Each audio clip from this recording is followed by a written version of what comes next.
Olá, moçadinha, espero que estejam bem. Na aula de hoje a gente vai falar de membranas celulares. A gente vai compreender como elas são estruturadas e como elas funcionam. A gente vai falar desse importante limite da célula, que a gente já mencionou muitas vezes em aulas anteriores, que é a membrana plasmática. A gente vai entender como a membrana é estruturada e como ela funciona para desempenhar as funções dela, que são dar limite físico para a célula e permitir de maneira controlada a entrada e saída de substâncias, para que a célula consiga manter sua composição química. Mas afinal, Manuel, o que é uma membrana celular? Olha aí o desenho de uma célula animal. A gente pode pensar uma célula animal como se fosse um tijolo, que faz parte de uma construção formada por muitos tijolos. Da mesma maneira como nós somos formados por muitas células. Só que diferente dos tijolos, as nossas células não são sólidas. O conteúdo delas é um fluido viscoso que a gente chama de citoplasma. Se a gente estiver falando de eucariontes, esse citoplasma vem todo dividido em compartimentos delimitados também por membranas, que são as organelas celulares. Outra comparação bem legal que dá para fazer é com a gema do ovo. A gema do ovo é, de fato, uma única célula, só que é diferente da maioria das células que a gente conhece porque ela é macroscópica. Mesmo assim, como toda célula, ela é envolta por uma membrana tão fininha que dificilmente a gente consegue enxergar. Só para vocês não terem uma ideia errada, a membrana que envolve a gema do ovo não é apenas a membrana plasmática. Tem a membrana, claro, mas também tem uma série de reforços proteicos, senão ela não ia suportar o tamanho da célula.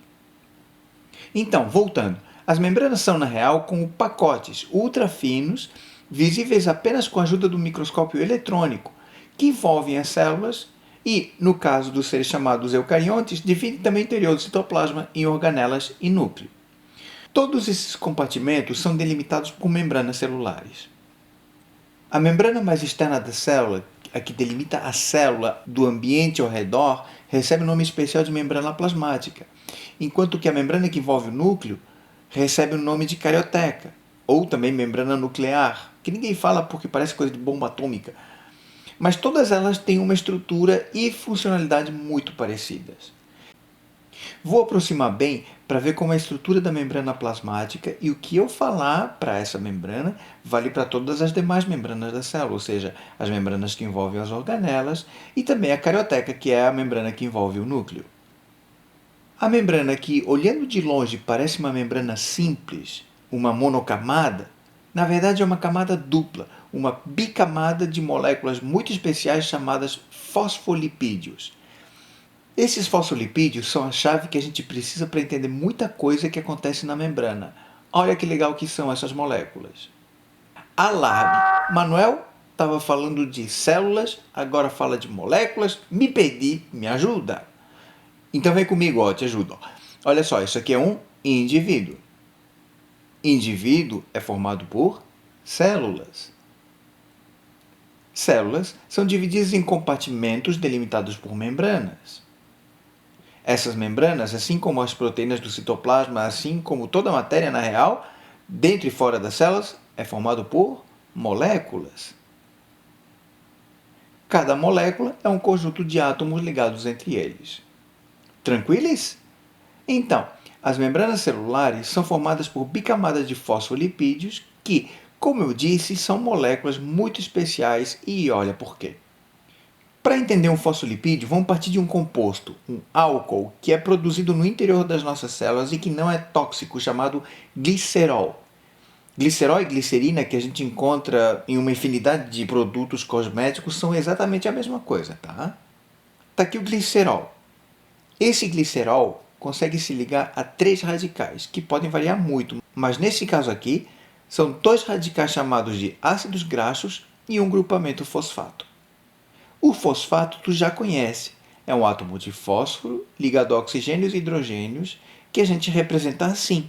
É o mesmo fosfato que se junta lá com a adenosina para formar ATP. O ácido graxo é novo nesse bairro, olha aí. A molécula, ou radical, é formado por uma sequência de carbonos ligados entre si, formando uma linha de carbonos. Aqui na pontinha tem um carbono que faz uma dupla ligação com oxigênio e uma ligação com uma hidroxila. Essa região do ácido graxo é chamada de ácido carboxílico, e é por isso que o ácido graxo é ácido. Cada carbono faz sempre 4 ligações, então esses carbonos estão quase sempre ligados também a hidrogênios. Pronto, está aí um ácido graxo.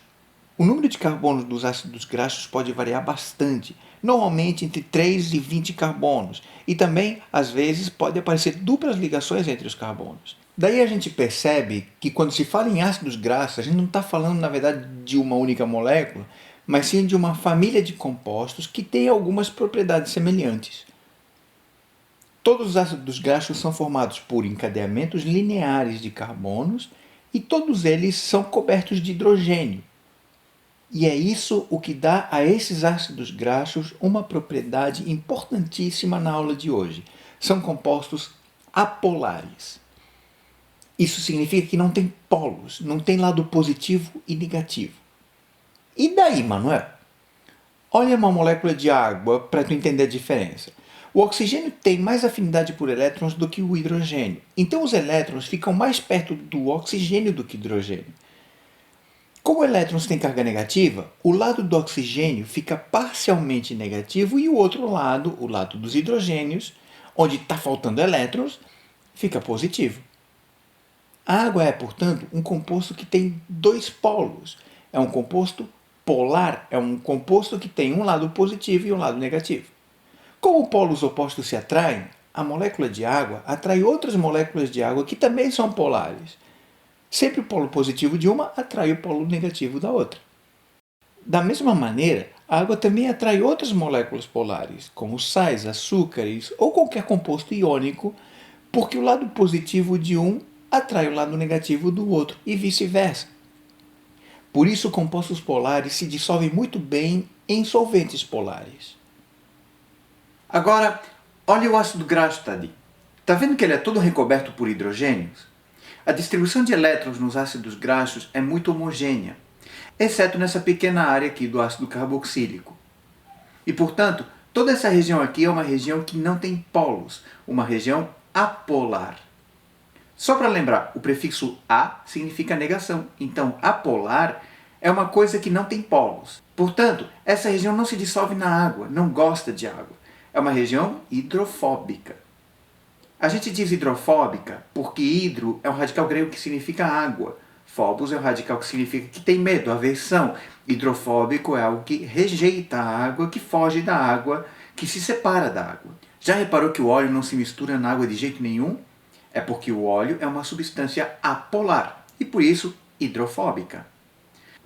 Volta pra gente que é formado por células, que células são formadas por membranas, e membranas são formadas por fosfolipídios, que é formado por glicerol ligado ao grupamento fosfato e 2 ácidos graxos.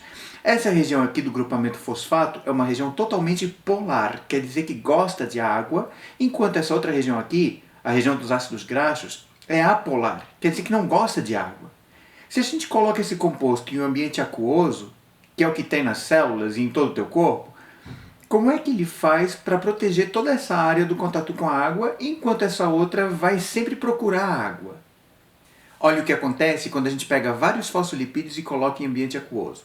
Eles se organizam espontaneamente formando bolsas de fosfolipídios, que se a gente cortar, a gente vê que são bicamadas de fosfolipídios, onde as partes polares estão em contato com a água, tanto do lado de dentro quanto do lado de fora dessas bolsas, enquanto as partes apolares estão escondidas na região intermediária dessa bicamada. Isso é que são, essencialmente, as membranas celulares. São bicamadas de fosfolipídios, sendo que essas bicamadas têm uma região polar, exposta para o lado de fora da membrana, uma região apolar intermediária e uma região polar voltada para o lado de dentro da membrana. Assim, a membrana pode ficar inserida em ambiente aquoso, tanto pelo lado de dentro quanto pelo lado de fora. Por causa dessa organização fluida da membrana, ela é extremamente flexível. E se ela se romper por alguma razão, é bem provável que ela se reorganize, formando vesículas menores. É claro que dificilmente uma célula sobrevive a isso, porque o seu conteúdo vai se espalhar, mesmo que a membrana se reestruture. Em células eucariontes, grande parte dos fosfolipídios são formados no retículo endoplasmático agranular e enviados na forma de vesículas para o complexo de Golgi, para depois formar outras organelas e a própria membrana plasmática. A gente já está acostumado a ouvir que a membrana plasmática é permeável para algumas substâncias, mas impermeável para outras, o que significa que ela tem uma permeabilidade que seleciona o que pode e o que não pode passar de um lado para o outro. Tanto faz se é de dentro para fora ou de fora para dentro. É uma permeabilidade seletiva. Às vezes, a gente pode ouvir também o termo semipermeável, que significa a mesma coisa. O prefixo semi significa metade. Semipermeável significa meio que permeável, no sentido que permeável para algumas coisas sim, outras não. Agora, a gente consegue entender por quê. Olha só. Imagina que essa é uma membrana celular qualquer. Pode ser membrana plasmática ou a membrana de uma organela. Agora a gente já sabe que compostos polares têm afinidade por compostos polares e compostos apolares não se misturam com os polares, só se misturam entre eles, né? Então, se tiver um composto polar e esse composto chega aqui perto da membrana, eu te pergunto, será que ele vai apresentar afinidade com essa região polar dos grupamentos fosfatos? Sim, né? Ele se sente confortável aqui porque todo mundo é polar. Mas será que ele vai se misturar com facilidade com os ácidos graxos dessa região aqui? Aí não, porque não tem afinidade. Por isso é muito difícil compostos polares atravessarem a bicamada de fosfolipídios. Compostos apolares também não atravessam com facilidade, que eles até têm afinidade com essa região intermediária, que também é apolar, mas eles não têm afinidade com a região dos fosfatos. Na real, eles não têm nem sequer afinidade com esse ambiente aquoso que fica aqui do lado de fora da célula. Então é até difícil ele chegar até a célula. Ah, Manuel, então não tem nada que consegue atravessar espontaneamente a membrana? Na verdade tem sim. Ó, existem alguns compostos que são ditos anfipáticos, ou seja, tem regiões polares e regiões apolares, tudo dentro de uma molécula só. Esses compostos têm um pouco mais de facilidade de atravessar a membrana porque tem uma afinidade parcial com cada uma das regiões, mas eles não podem ser muito grandes, senão não vão conseguir atravessar. Ureia é o exemplo de um composto assim. Alguns venenos como cianeto, DDT, que antes era largamente utilizado como agrotóxico, agora está proibido em um monte de países. Outros organoclorados da família do DDT, organofosforados, herbicidas, fungicidas, etc. Todas essas substâncias são venenosas justamente por isso. Conseguem atravessar a membrana com relativa facilidade e causam distúrbios severos nas células, normalmente levando ao mau funcionamento ou à morte dessas células. Além desses, também tem outros compostos que nem são tão anfipáticos assim, mas conseguem atravessar a bicamada de fosfolipídios porque são pequenos. É o caso do oxigênio molecular e do gás carbônico, que tem bastante facilidade para atravessar a bicamada de fosfolipídios porque são pequenos e têm baixa polaridade. As próprias moléculas de água também conseguem atravessar diretamente a bicamada de fosfolipídios, ainda que a água tenha mais dificuldade, porque a água é um composto bem polar. Daqui a um pouquinho eu vou falar um pouco mais do fluxo de água através das membranas celulares, mas agora eu quero prestar um pouquinho mais de atenção na passagem de outros compostos que nós vamos chamar de solutos. Lembrando que soluto é qualquer coisa que está dissolvida em um fluido, sendo que esse fluido a gente vai chamar de solvente. No nosso caso, o solvente é a água. Essa passagem de soluto através de uma membrana recebe o nome de difusão. Difusão, na verdade, é quando uma coisa que está concentrada em determinado lugar se espalha e se distribui uniformemente para todos os lugares onde tem acesso. A gente fala da difusão de ondas de rádio, a gente fala da difusão de gases, a gente fala... difusão, pronto. Nesse caso específico, a gente está falando da difusão de solutos através da membrana, que pode ser qualquer membrana celular. Vamos considerar uma bicamada de fosfolipídios de uma vesícula, que pode ser uma célula. Vamos dizer que essa é uma célula animal e, portanto, consome oxigênio e produz gás carbônico. Vamos pensar só no oxigênio por enquanto. Como é que está a concentração do oxigênio no interior da célula? Alta ou baixa? Está na hora de pensar. Se uma célula animal consome oxigênio por causa da respiração, por causa de todos os processos metabólicos que a gente viu, a concentração de oxigênio no interior tende a ser mais baixa do que o exterior, né? Porque do lado de dentro da célula, o oxigênio está sendo consumido. Do lado exterior da célula tem a corrente sanguínea. O sangue acabou de passar pelos pulmões, foi oxigenado e, portanto, do lado de fora da célula, a concentração de oxigênio é mais alta. A gente já viu que a membrana plasmática é permeável ao oxigênio, ou seja, permite a entrada e saída do oxigênio da célula. Daí a primeira pergunta, o oxigênio que está dentro da célula consegue sair? A resposta é sim, assim como consegue entrar também, porque a membrana é permeável ao oxigênio. E de fato, na célula, o tempo inteiro tem oxigênio entrando e oxigênio saindo, mas cuidado! parte do oxigênio que entra na célula é consumido. Por isso a concentração do oxigênio do lado de dentro da célula é sempre menor. Como tem menos oxigênio do lado de dentro e mais oxigênio do lado de fora, a quantidade que entra é maior do que a quantidade que sai. Assim, as duas concentrações vão tender a se equilibrar. Vão se equilibrar algum dia? Não, porque a célula vai estar sempre consumindo oxigênio. A gente acaba de ver como acontece a difusão de oxigênio numa célula animal. Note que a difusão acontece sempre a favor do gradiente de concentração, ou seja, sempre a favor do equilíbrio, porque é um processo espontâneo e sempre vai tender a equilibrar as coisas. Eu disse que isso era numa célula animal. Por quê? Será que numa célula vegetal é diferente? Na real, não. Só que lembre que uma célula vegetal faz fotossíntese. Então, de dia, ela está produzindo oxigênio. Portanto, a concentração de oxigênio vai ser maior do lado de dentro do que do lado de fora da célula. Portanto, a quantidade que sai é maior do que a quantidade que entra. Já de noite não tem fotossíntese. A célula vai estar consumindo oxigênio e a concentração interna fica menor do que a externa. A quantidade de oxigênio que entra é maior do que a quantidade de oxigênio que sai. Vai querer decorar tudo isso? Tu tá lascades. Se tu pensares que a difusão acontece sempre espontaneamente e que por isso vai ser sempre a favor do equilíbrio, sempre a favor do gradiente de concentração, não tem jeito tu te confundir. Com gás carbônico é a mesma coisa também. A célula produz gás carbônico, então a concentração do lado de dentro é maior do que a concentração do lado de fora. A quantidade que sai é maior do que a quantidade que entra. Difusão é isso, gente. É passagem de soluto através de uma membrana. Acontece sempre a favor do equilíbrio, acontece sempre a favor do gradiente de concentração. É fácil a gente pensar na difusão de oxigênio e gás carbônico, que são moléculas pequenas que se encontram dissolvidas na água, mas e se a molécula for maior? Será que a glicose consegue se difundir através da membrana celular? Pensa um pouquinho, uma célula animal, ou até mesmo uma célula vegetal, só que da raiz de uma planta, não da folha, quer dizer, qualquer uma dessas células vegetais que não conseguem fazer fotossíntese e, portanto, não conseguem produzir glicose, bom, todas essas células, elas dependem do suprimento externo de glicose. A membrana precisa necessariamente ser permeável à glicose, ela tem que deixar a glicose passar.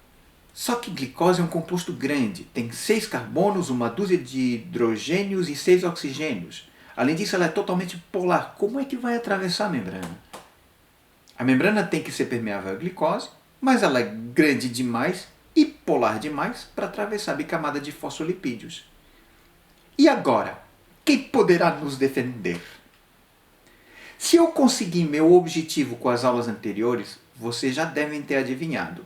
Tem proteínas na membrana que permitem a passagem da glicose. Proteínas na membrana plasmática, inseridas na membrana plasmática, que atravessam a membrana de um lado ao outro. Lembrem que proteínas são novelos e algumas vezes ficam até mesmo formando canais que permitem a passagem de substâncias.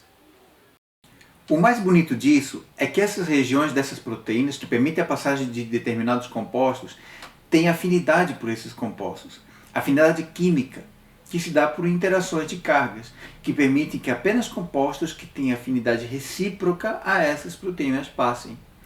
Oi? É isso mesmo. Todas as células, até onde eu sei pelo menos, permitem a passagem de glicose através da membrana plasmática. Isso só é possível porque tem proteínas nessas membranas com afinidade por glicose e que permitem a passagem de glicose, e só glicose. Nenhum outro composto consegue atravessar essas proteínas.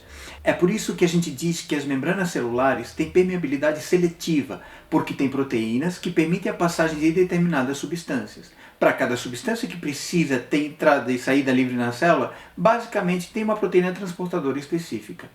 É assim que a célula consegue determinar, na maioria das vezes, o que entra e o que sai. Compostos muito pequenos e pouco polares, ou anfipáticos, como eu já mencionei antes, são exceção, conseguem atravessar a membrana, mesmo sem ter transportadores específicos para eles. Tem mais, a glicose tem que ter livre entrada, mas a célula não tem nenhum interesse em deixá-la fugir. Por isso, na maioria das células, se é que não em todas, aqui ó, do ladinho da proteína transportadora de glicose, já tem uma enzima. Lembrem-se que enzimas são proteínas catalisadoras, que na hora que a glicose entra, ela já transfere um fosfato do ATP para a glicose, convertendo a glicose em glicose 6-fosfato, ou glicose 6P, que já não é mais glicose e que, portanto, não consegue mais atravessar o canal de volta para fora. É como se nunca houvesse glicose dentro da célula. Esse canal sempre vai permitir a entrada, mas nunca vai ter glicose para sair. Vai dizer que isso não é super engenhoso. Independente disso, quando a gente está falando da passagem de um soluto através da membrana, a gente está falando do que, gente? Difusão, né? Então, essa difusão, mesmo que seja facilitada por uma proteína, continua sendo difusão, mesmo que seja uma difusão facilitada. Sabe como é que a gente chama de difusão facilitada? Ela se chama difusão facilitada. Ela segue os mesmos princípios da difusão simples, que a gente já viu anteriormente. É soluto atravessando uma membrana, sempre a favor do equilíbrio, sempre a favor do gradiente de concentração. Acontece que a maioria das proteínas que atravessam a membrana de um lado ao outro, na maioria dos casos, são altamente polares nessa região aqui de passagem. Por causa disso, a maioria delas permite também a passagem de água. É por causa desse motivo que as células têm muita facilidade de deixar a água entrar e sair.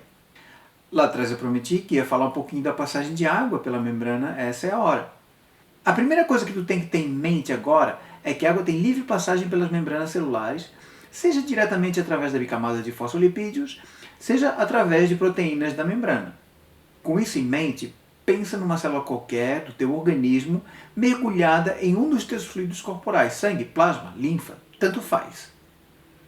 A concentração salina desses fluidos é exatamente a mesma concentração salina que tem nas células, no interior das células, ou seja, 0,9% NaCl. Significa que 0,9% da massa da célula é cloreto de sódio, NaCl, sal. Quer dizer, as células do teu corpo têm a mesma concentração salina que os teus fluidos corporais. A gente diz por isso que os teus fluidos são isotônicos em relação às tuas células. Se são isotônicas, estão em equilíbrio em relação à concentração de sal. Nessas células, como em qualquer outra célula, a água consegue entrar e sair com facilidade, e como estão em equilíbrio, a quantidade de água que sai é igual à quantidade de água que entra. Tudo muda se eu retirar uma ou mais células do ambiente isotônico e colocá-las numa solução em que a concentração de sais é maior do que 0,9%. Vou inventar uma solução em que a concentração de sal é 1,5%. Olha o que vai acontecer. O sal tem uma propriedade curiosa que se chama higroscopia, ou seja, o sal é capaz de atrair a água. Isso é tão importante que se hoje tu colocar um pouco de sal espalhado na mesa, no dia seguinte, onde tu colocou o sal, tu vai encontrar pingos de água. Essa água foi retirada do ar e ficou ali, presa ao sal. O sal atraiu a água, o sal removeu a umidade que estava presente no ar. Então volta para a célula. O ambiente em que tu colocou a célula tem uma concentração de sal maior do que essa célula. A gente diz que é um ambiente hipertônico. Se a concentração de sal do lado de fora da célula é maior do que a concentração de sal do lado de dentro, o lado de fora atrai algo com mais força do que o lado de dentro. A consequência é que a quantidade de água que vai sair é maior do que a quantidade de água que vai entrar e o volume da célula vai diminuir. Como a célula vai se desidratar, acaba que a concentração salina no interior da célula vai começar a aumentar e a célula vai continuar perdendo água até que a célula atinja um novo equilíbrio, ou seja, a concentração interna se equipare à concentração externa. A célula sofreu um processo de desidratação, ficou mais densa no seu interior. Chamamos isso de plasmólise. Lise significa quebra, destruição. Se refere ao plasma que desidratou e por isso se encontra meio que desnaturado. Na internet é bem fácil encontrar várias imagens como essa aqui, que mostra células de uma planta aquática chamada Elódia em ambiente aquoso, onde a concentração de sais não é maior do que a concentração de sais no interior da célula. Nessa célula a gente enxerga muito bem as paredes celulares, não dá para enxergar membranas, porque como a gente já falou antes, são finas demais para ver o microscópio óptico. Como não tem corante específico, também não dá para ver núcleo ou organelas celulares, exceto uma organela, os cloroplastos, que tem o seu pigmento natural, a clorofila. Inclusive dá para encontrar vídeos como esse que mostra o movimento dos cloroplastos, um movimento conhecido como ciclose, que aumenta a eficiência da fotossíntese. Quando a gente coloca células de Elódia em uma solução hipertônica, ou seja, uma solução que tem uma concentração salina maior do que a concentração interna das células, como a gente viu, as células vão desidratar, vão sofrer plasmólise. Nessa imagem aqui a gente enxerga as células de Elódia delimitadas pela parede celular, que é rígida, mas o citoplasma ficou encolhido.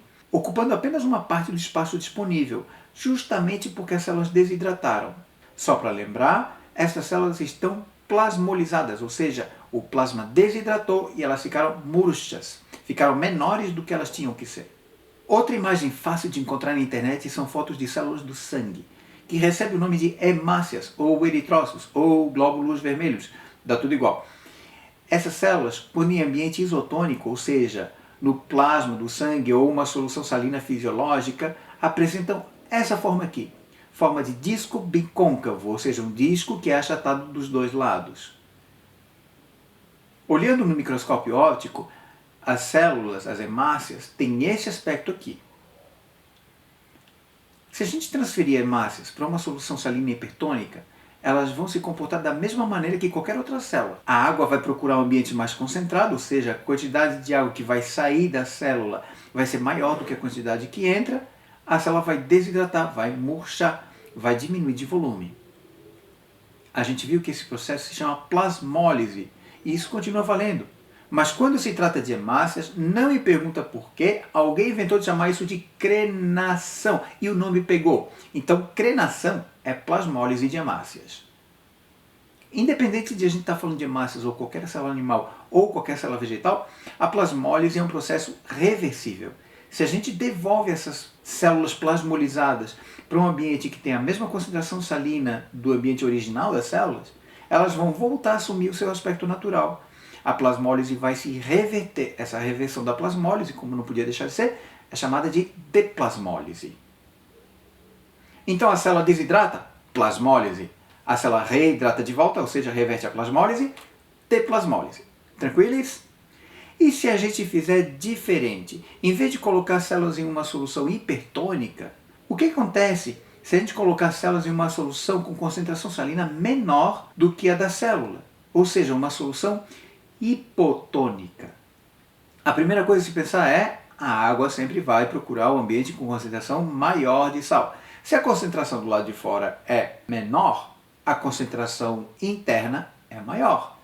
Então a quantidade de água que entra na célula é maior do que a quantidade de água que sai. O que acontece com o volume da célula? Aumenta. Pelo menos essa é a tendência, mas a gente não pode esquecer alguns detalhes. Imagina que essa é uma célula vegetal, com sua membrana, com seu núcleo, com seus cloroplastos girando em movimento de ciclose e aqui por fora a parede celular. Só para lembrar, as células vegetais têm, além da membrana plasmática, a parede celular, que é rígida, inelástica, e isso muda tudo. A parede celular, não me entendam mal, ela deixa a água passar livremente. Ela é altamente permeável, ela é bem porosa. E aí até vai entrar um pouquinho de água mesmo, fazendo com que a pressão interna da célula aumente. Mas a célula vegetal não vai sofrer nenhum problema com isso. Nada vai mudar para a célula vegetal numa solução hipotônica. Por quê? Porque como a parede é inelástica, ela não vai permitir que a célula aumente de volume. Ela não vai permitir que a célula enche. Já na célula animal não tem parede celular. Então o que acontece? A célula incha, incorporando água até ficar em equilíbrio com o ambiente. Só que a membrana plasmática é bem frágil. E se a diferença de concentração for muito grande, a quantidade de água que é necessária para atingir o equilíbrio também vai ser grande demais. E a membrana não vai suportar, ela vai arrebentar. E isso vai causar a morte da célula. Quando a membrana se rompe desse jeito, liberando conteúdo do citoplasma, a gente chama esse processo de plasmoptise. O radical ptise vem da palavra grega pti, que significa cuspir, expectorar. É uma analogia a cuspir o plasma. Se tu estiver falando de hemácias, a plasmoptise passa a se chamar de hemólise. Hemos se refere a sangue, lise continua sendo rompimento e destruição. Tudo isso que eu falei se chama osmose. A osmose é diferente da difusão, porque enquanto a difusão é a passagem de soluto através da membrana, a osmose é a passagem de solvente, que neste caso é água. Tanto a difusão quanto a osmose sempre são transportes de membrana a favor do gradiente de concentração, a favor do equilíbrio.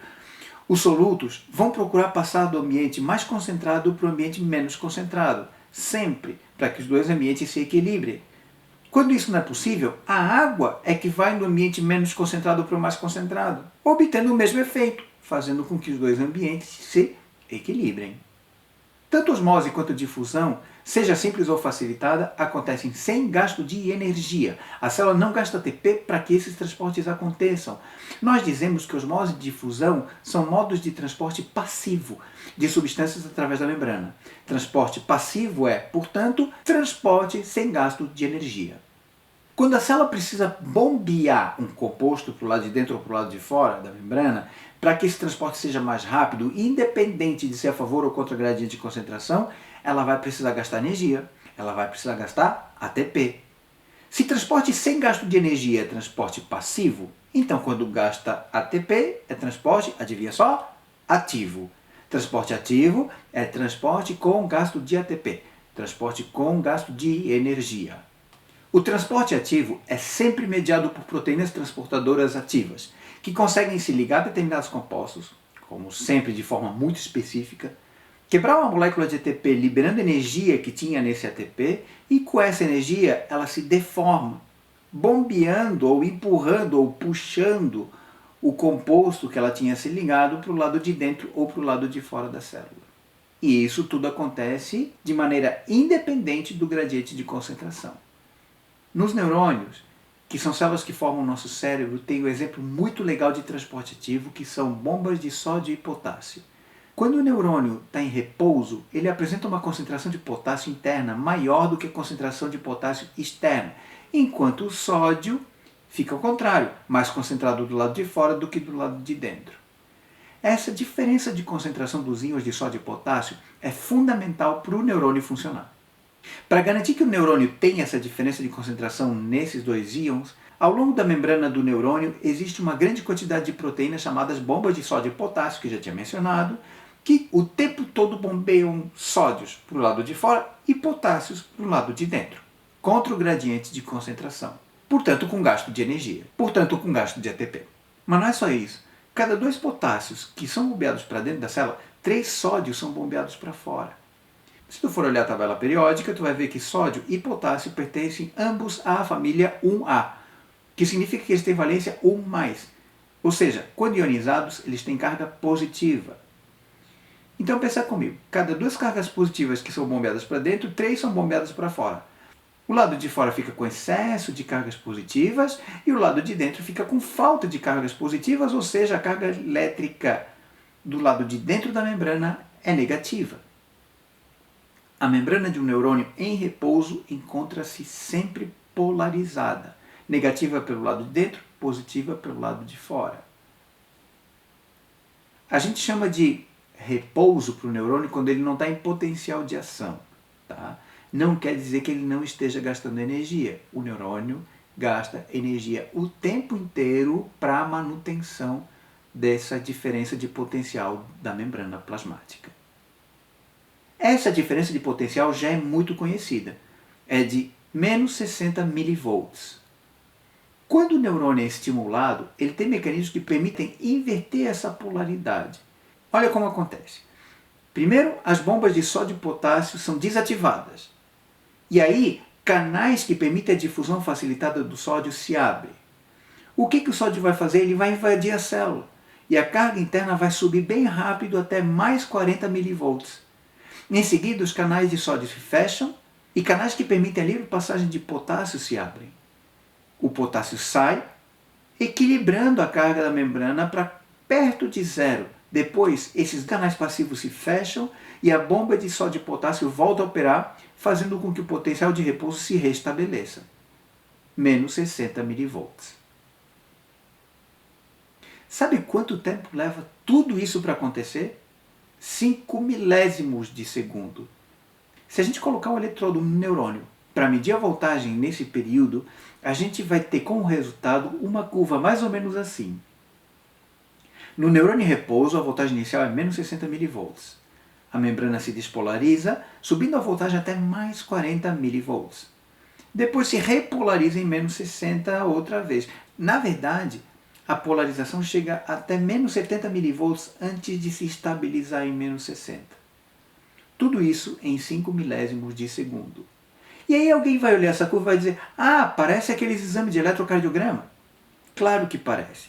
O controle das contrações do coração acontece por polarização e despolarização da membrana, que gera sinais elétricos, exatamente da mesma maneira que o neurônio.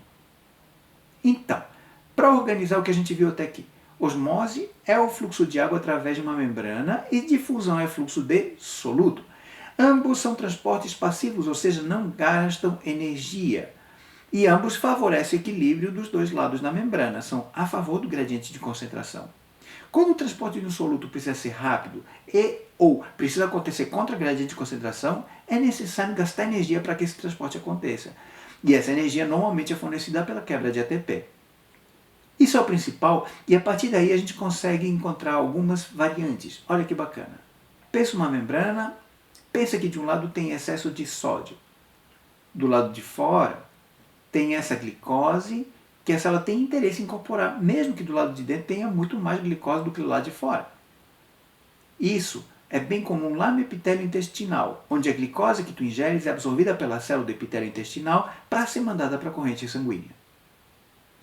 Tem proteínas que são capazes de transportar a glicose junto com o sódio, aproveitando a tendência que o sódio tem de entrar na célula para ajudar a entrada da glicose. Isso é chamado de cotransporte. Cotransporte é o tipo de transporte de dois substratos ao mesmo tempo, em que a passagem de um ajuda a passagem de outro. Não necessariamente no mesmo sentido. Às vezes pode acontecer cotransporte em que a saída de um ajuda a entrada do outro, ou que a entrada de um ajuda a entrada do outro. Quando o cotransporte acontece no mesmo sentido, a gente chama de simporte. Quando o cotransporte acontece em sentidos opostos, a gente chama de antiporte. Então, quando o gradiente de concentração ajuda a passagem de uma substância através da membrana, a gente tem osmose ou difusão, que é sem gasto de energia. Quando o gradiente não ajuda, ou esse transporte tem que ser mais rápido, aí a gente tem transporte ativo. Mas e se a partícula que a célula quer incorporar for grande demais para atravessar a membrana, mesmo que através de uma proteína? Eu estou falando de partículas centenas de vezes maior do que as proteínas da membrana. É como se eu quisesse atravessar uma porta fechada e as proteínas transportadoras fossem do tamanho da fechadura dessa porta. Não vai rolar. Mas mesmo assim, as células têm mecanismos para incorporar grandes partículas. Olha só esse vídeo. Aqui o que a gente vê é uma célula de defesa do nosso organismo que está presente na nossa corrente sanguínea. A gente chama essa célula de neutrófilo. Nesse vídeo ela está perseguindo o bandido, uma bactéria invasora. O vídeo está acelerado, ok? Que é para dar emoção. A gente vê a bactéria fugindo e o neutrófilo correndo, entre aspas, atrás, até que o neutrófilo finalmente consegue encurralar a bactéria e engole a bactéria inteira. A bactéria é grande demais para atravessar a membrana. Então, o que acontece é que a membrana se deforma, envolvendo a bactéria e empacota essa bactéria. E parte da membrana que envolveu a bactéria se transforma num saco interno, que se desprende do resto da membrana e aprisiona a bactéria no interior da célula. Essas projeções da membrana que envolvem a bactéria a gente chama de pseudópodes. Pseudópodes também vem do grego. Pseudo significa falso, podos significa pé, que na maioria dos animais serve como braço também. Falsos pés ou falsos braços, que servem para agarrar alguma coisa. Isso são pseudópodes. Quando uma célula agarra alguma coisa com pseudópodes e ingere essa coisa, a gente diz que a célula fez fagocitose. Fago significa comer, citos é célula. Fagocitose é quando a célula come. Agora eu vou mostrar uma cena de sexo, sangue e violência entre protozoários. Na verdade não tem nem sexo nem sangue, mas eu quis tornar a coisa mais dramática mesmo, olha só. Aqui dá para ver direitinho uma ameba emitindo pseudópodes para envolver e capturar dois paramécios de uma única vez. Pronto, está feita a fagocitose. Agora olha esse outro vídeo aqui. Nesse vídeo a gente vê como o paramécio se alimenta. A membrana do paramécio não é tão flexível como a da ameba, porque ela é cheia de cílios, que esse protozoário usa para locomoção.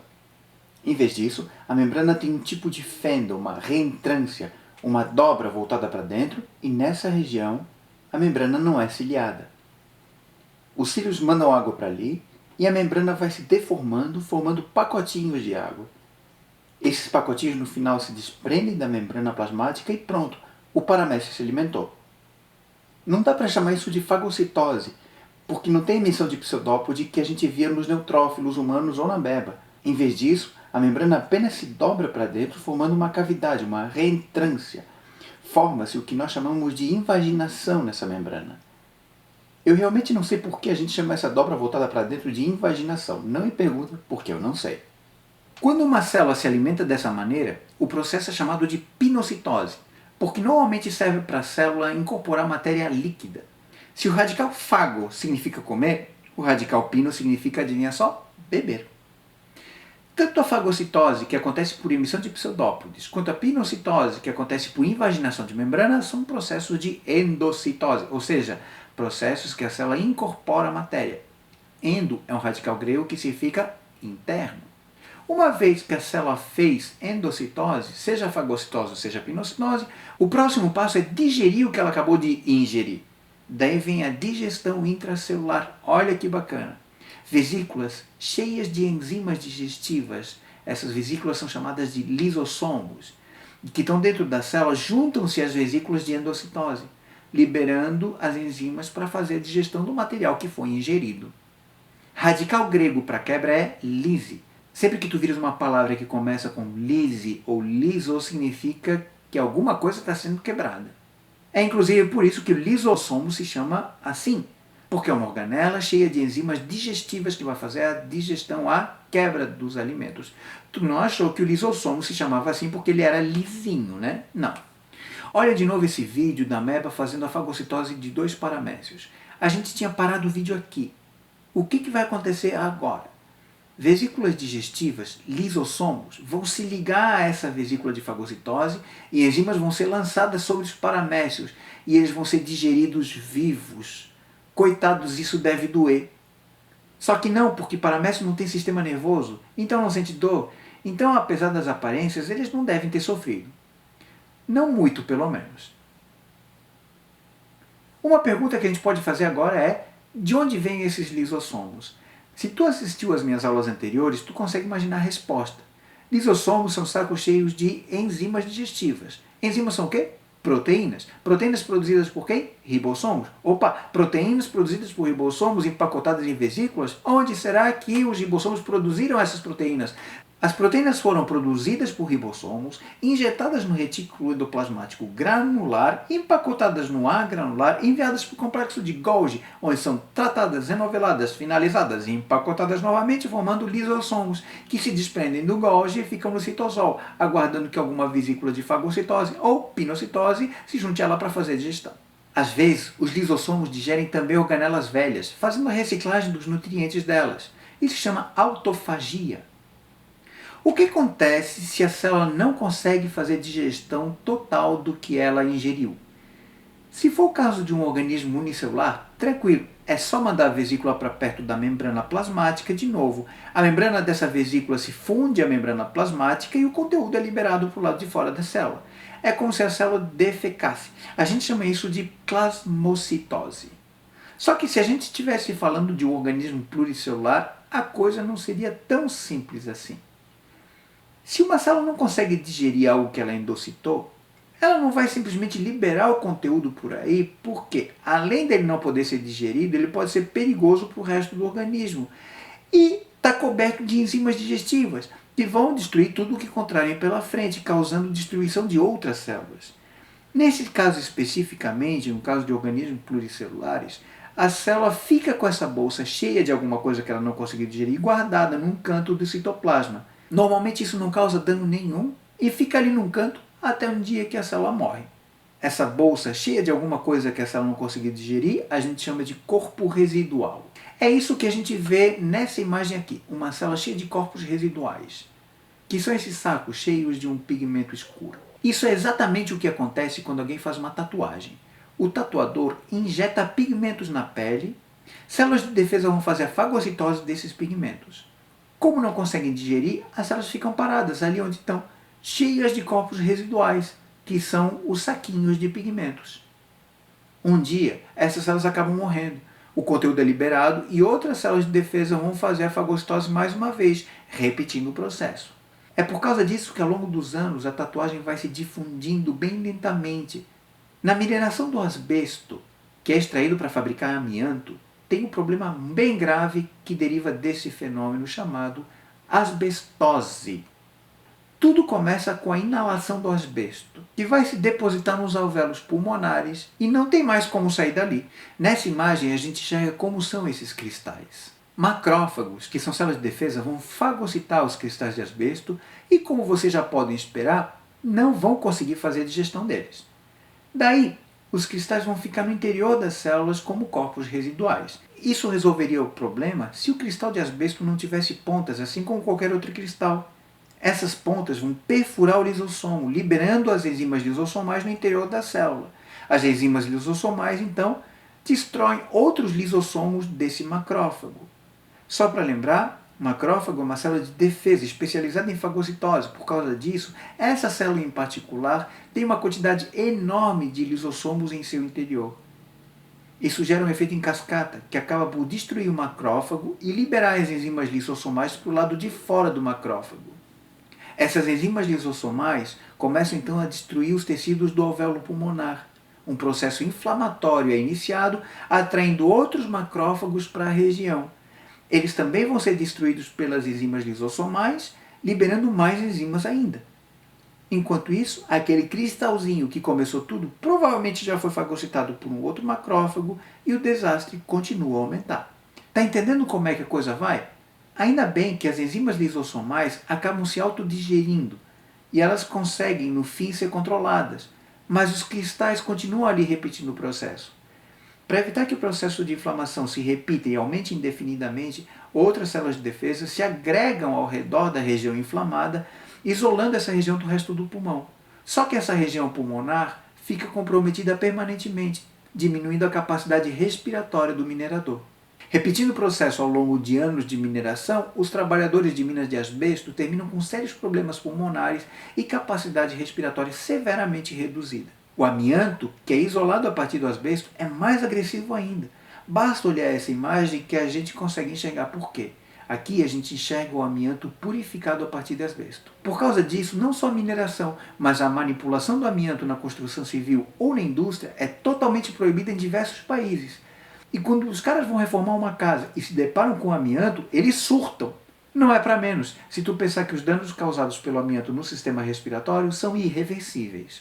De qualquer maneira, a gente viu que unicelulares, quando não conseguem digerir alguma coisa, mandam isso para fora. E esse processo se chama plasmocitose.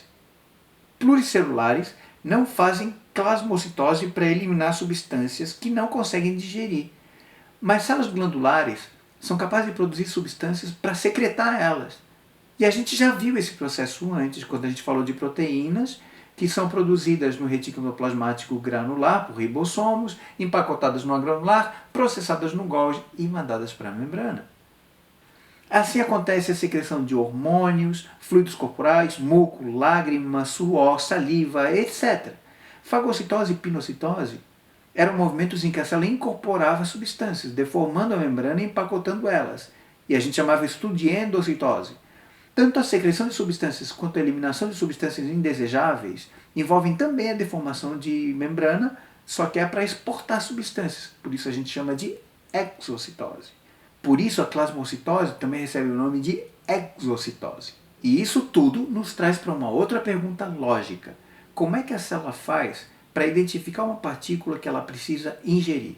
Como é que ela sabe que não deve rejeitar essa partícula? Como é que uma célula de defesa identifica um invasor e sabe, entre aspas, que tem que destruir esse invasor? Mais importante ainda, como é que essas células de defesa sabem que as células do teu organismo não são invasoras para não atacar e destruir essas células? Como é que uma célula de um tecido sabe se a célula vizinha é do mesmo tecido ou de um tecido diferente? O que é fundamental para um tecido ou órgão não invadir outro órgão no processo de proliferação celular. Como é que essas células do mesmo tecido fazem adesão umas às outras? Todas essas perguntas encontram resposta exatamente no mesmo lugar, na membrana plasmática. E eu vou perguntar o que tem na membrana plasmática que permite identificação das células. Cada célula tem associado à bicamada um conjunto enorme de proteínas. Algumas dessas proteínas a gente já conhece, funcionam como canais transportadores de substâncias. Alguns ativos, outros passivos. Algumas dessas proteínas são enzimas que modificam substâncias associadas à membrana. Outras proteínas são parte do citoesqueleto.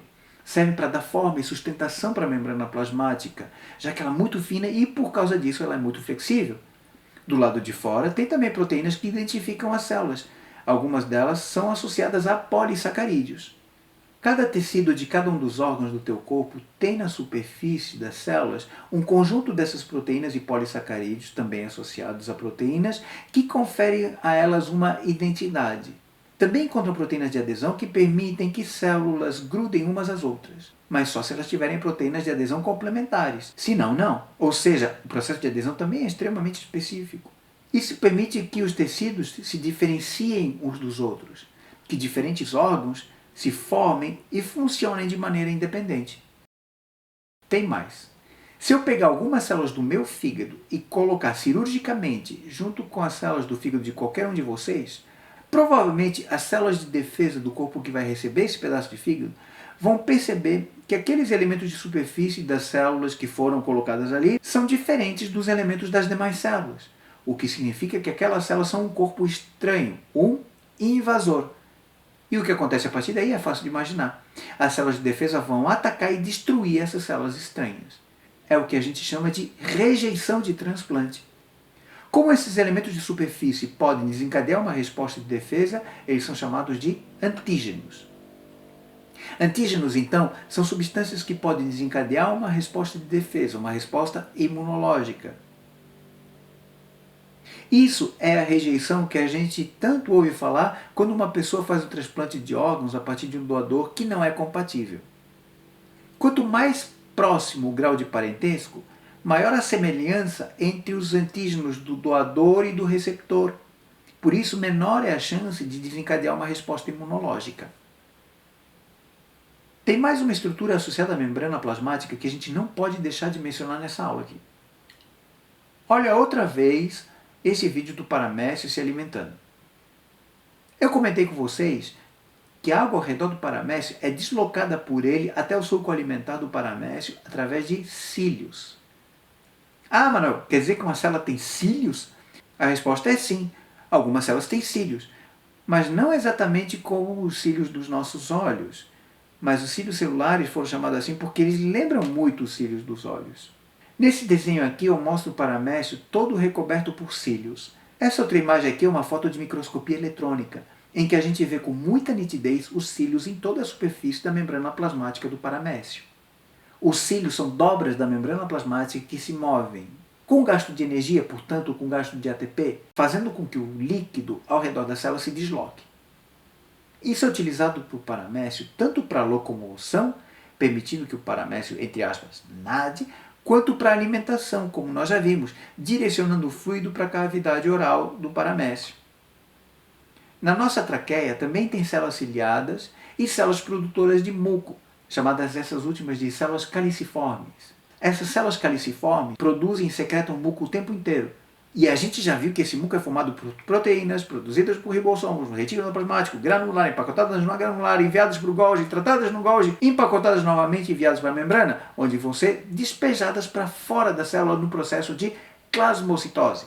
Enquanto as células caliciformes produzem o muco, as células ciliadas vão empurrando esse muco para cima o tempo inteiro até chegar à garganta e a gente engole o tempo inteiro quantidades minúsculas de muco traqueal. A função disso tudo é proteger o nosso organismo. A maior parte das partículas que a gente inala fica grudada nesse muco. Daí as células ciliadas vão empurrando esse muco em direção à garganta, com tudo que tiver grudado nele, e a gente engole, mandando esse muco para o estômago, onde tem ácido clorídrico que vai matar todos os germes. Ou quase todos os germes. Quando a gente fica gripado, a produção de muco aumenta para eliminar micro-organismos que invadem o nosso sistema respiratório. Daí a produção do catarro. Pessoas que fumam têm um problema relacionado com isso. Toxinas presentes no cigarro matam essas células ciliadas. A capacidade de eliminar o muco e as toxinas que a gente inala e as toxinas do próprio cigarro diminui. O muco se acumula na traqueia junto com essas toxinas e isso vai causar o desconforto respiratório que se conhece como pigarro. Tosse também costuma ser provocada por esse acúmulo de muco. Além disso, como o muco não é eliminado, as toxinas ficam em contato com o epitélio traqueal durante mais tempo, aumentando a chance delas causarem seus efeitos citotóxicos e induzir doenças respiratórias, que incluem diversos tipos de câncer associados a pulmões, traqueia e faringe. Vamos ver de perto como é a estrutura desses cílios.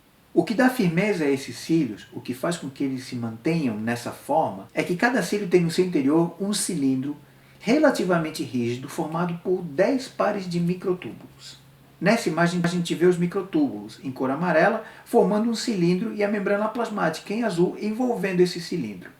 9 desses pares de microtúbulos são periféricos, formando a parte externa do cilindro, e um desses pares fica bem no meio, no eixo central do cilindro, como a gente vê nessa imagem de microscopia eletrônica, que mostra os cilindros em corte transversal. Proteínas que são capazes de fazer esses microtúbulos deslizarem uns sobre os outros, com gasto de energia, evidentemente, portanto com gasto de ATP, ficam fazendo com que os microtúbulos deslizem uns sobre os outros para frente e para trás, o que faz com que esse cilindro se curve para um lado e para o outro, gerando um movimento ondulatório, que é o movimento ciliar. O movimento coordenado dos cílios na superfície da célula vai fazer com que o fluido próximo à membrana seja deslocado. Olha de perto esse cilindro de microtúbulos. Não te faz lembrar nada? Lá na divisão celular, a gente viu um par de cilindros também, que de alguma maneira participam na formação do fuso acromático. Só que a estrutura daqueles é um pouquinho diferente. Aqueles são um par de cilindros curtos, cada um formado por 9 trincas de microtúbulos periféricos, enquanto esse aqui é um cilindro único, comprido, formado por 9 pares de microtúbulos periféricos e um par central. Será que os cilindros que dão sustentação aos cílios são derivados dos centríolos? Há evidências de que sim, mas isso não está demonstrado ainda, o tema ainda é controverso. Alguns unicelulares locomovem-se através de flagelos em vez de usar cílios, como é o caso do Trypanosoma cruzi, como é o caso da euglena e até dos espermatozoides, produzidos por animais. Tudinho que eu falei a respeito dos cílios vale também para os flagelos. A diferença é que os cílios são bem curtos e muito numerosos, por isso inclusive chamam-se cílios, enquanto os flagelos, na maioria das vezes, são poucos, digamos 1 ou 2, e bem compridos. Algumas bactérias também podem apresentar flagelos. Lembra daquela bactéria que eu mostrei para vocês sendo perseguida por um neutrófilo? Essa aí certamente consegue se deslocar através de um flagelo, mas os flagelos bacterianos são bem diferentes dos flagelos eucariontes. Flagelos de bactérias são rígidos e têm uma base giratória, fazendo com que funcione como se fosse uma hélice, enquanto os flagelos eucariontes, como a gente viu, se movem de um lado para outro, como uma nadadeira. Para fechar a aula, eu quero lembrar que células vegetais, células de fungo, células de vários protistas e da maioria das bactérias têm, além da membrana plasmática, um outro envoltório que a gente já mencionou na aula de hoje, a parede celular, que nunca pode ser confundida com a membrana, tá? Pelo amor de Deus. A parede celular, ela tem uma estrutura que varia muito de acordo com o tipo de organismo. Em plantas, elas são feitas a partir de um polissacarídeo chamado celulose. Já os fungos têm uma parede celular composta principalmente por um outro tipo de polissacarídeo que nós, animais, também somos capazes de produzir, que se chama quitina. A estrutura da parede celular dos fungos é bem diferente da estrutura das paredes de outros seres vivos, porque as células dos fungos formam filamentos bem compridos chamados hifas. E as paredes celulares são contínuas, quer dizer, uma parede só envolve um monte de células, diferente da parede celular dos vegetais, que cada célula tem a sua. Protistas têm uma diversidade enorme de tipos de paredes celulares, que podem ser rígidas, carapaças de sílica, que parecem vidro, como as diatomáceas, ou elas podem ser até finas, películas, feitas basicamente de proteína bastante flexíveis, como é o caso das euglenas. Em bactérias, as paredes celulares são formadas por proteínas conjugadas a polissacarídeos, formando o que a gente chama de proteoglicanas. Agora, independente do ser vivo, as paredes celulares têm duas funções principais, a gente pode dizer. Uma delas é dar rigidez às células, isso vai permitir que as células tenham a forma que elas têm que ter, e a outra função, que é extremamente importante, é a proteção osmótica. Como a gente já viu, apesar de ser altamente permeável, a parede celular ela é rígida, ela é pouco elástica. Isso impede a entrada de um grande volume de água e assim impede que ela sofra plasmoptise, que é aquele processo que a membrana arrebenta quando a célula fica inchada demais. As paredes celulares não controlam o que entra e o que sai da célula. Para isso já tem a membrana. Então as paredes celulares apresentam grandes poros, como no caso das células vegetais, ou uma malha bem larga que permite fácil passagem de substâncias dissolvidas. As paredes celulares também são muito mais espessas que a membrana. Enquanto a membrana plasmática só consegue enxergar com microscópio eletrônico, parede celular consegue enxergar facilmente com qualquer microscópio óptico. Então, gente, vamos lembrar os principais pontos da aula de hoje. A gente viu que as membranas plasmáticas são formadas por lipídios especiais chamados fosfolipídios e proteínas, que formam junto com os fosfolipídios um tipo de um mosaico fluido. Os fosfolipídios são moléculas anfipáticas, quer dizer, tem uma região polar e uma região apolar. E por conta da estrutura deles, são capazes de formar espontaneamente bicamadas de fosfolipídios. E as membranas celulares são justamente isso, bicamadas de fosfolipídios com proteínas inseridas. A gente viu que moléculas pequenas, como gás carbônico e oxigênio, além de alguns pequenos compostos anfipáticos, conseguem atravessar a membrana plasmática por difusão, e que em alguns casos essa difusão é facilitada pela presença de proteínas transportadoras. Daí a gente concluiu que difusão é a passagem de solutos através da membrana, que não depende de energia e por isso é considerado transporte passivo. A gente viu que a osmose, que é a passagem de água pela membrana, também é um tipo de transporte passivo, porque não envolve gasto de energia. Em ambos os casos, esse fluxo de substâncias ocorre a favor do equilíbrio, tende ao equilíbrio. Já o transporte ativo é o tipo de transporte que envolve proteínas de membrana que só vão funcionar mediante quebra de ATP, portanto funcionam com gasto de energia. Pelo fato de gastar energia, a gente viu que o transporte ativo pode acontecer contra gradiente de concentração. A gente também viu que grandes partículas não podem atravessar a membrana, nem através de proteínas facilitadoras, mas a membrana pode se deformar com a formação de vesículas, permitindo a passagem dessas substâncias. Quando as substâncias ou partículas são trazidas para dentro da célula, a gente chama isso de endocitose, e quando elas são mandadas para fora, o processo se chama exocitose. A endocitose pode acontecer por emissão de pseudópodes, fagocitose, ou por invaginação de membrana, pinocitose. Enquanto a exocitose pode acontecer tanto para eliminação de substâncias indesejáveis ou para a secreção de substâncias, o que é um processo extremamente importante para pluricelulares. A gente também viu que partículas endocitadas, ou mesmo partículas da própria célula, podem ser digeridas dentro de uma célula por causa da ação de lisossomos, organelas cheias de enzimas digestivas, originadas do complexo de Golgi, que fundem-se às vesículas de endocitose e promovem a digestão do seu conteúdo. Daí nós vimos o que são, para que servem e como funcionam as estruturas de locomoção das células, que são cílios e flagelos. E finalmente a gente fechou a aula falando um pouco sobre paredes celulares. Mais uma vez, eu espero que vocês tenham curtido essa aula e que ela seja de grande proveito. Aquele abraço e fiquem bem!